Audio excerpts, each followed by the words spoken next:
কারিমে আল্লাহ পাক যেখানেই নিজের নাম বলেছেন জব্বার কাহ্হার, সেখানেই আল্লাহ পাক নিজের নামের পরিচয় দিয়েছেন রহমান রহিম, পরপরই বলেছেন যাতে বান্দারা ঘাবড়ে না যায়।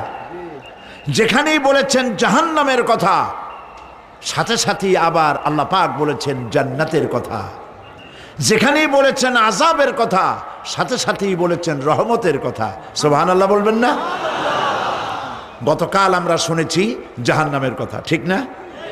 আজকে আল্লাহ পাক বলছেন আমি মুত্তাকিদের জন্য বিরাট সাফল্য রেখেছি। মূল সাফল্য কিন্তু পৃথিবীতে না, আসল সাফল্যের জায়গা কোথায়? পরকালে। বলেন আসল সাফল্য কোথায়? পরকালে। কত বড় মন্ত্রী হইলেন, কত বড় ডাক সেটে নেতা হলেন, কোন দেশের প্রধানমন্ত্রী হলেন, কত টাকার মালিক হলেন, এটাই আপনার